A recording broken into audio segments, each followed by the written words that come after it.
Hello everyone. In this video, I will show you how to fix the FC26 DirectX function error device removed issue on your PC.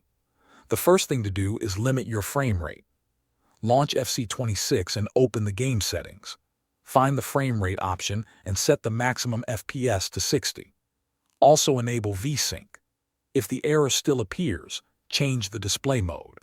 Open the graphics settings in FC26 and switch from full screen to borderless windowed mode. Another useful fix is lowering your monitor refresh rate. Right-click your desktop and open Display Settings. Select Advanced Display and change the refresh rate to a lower value, such as 120 Hz instead of 240 Hz, or lower it to 60 Hz if you have a 120 Hz monitor. Apply the changes and launch FC26 again.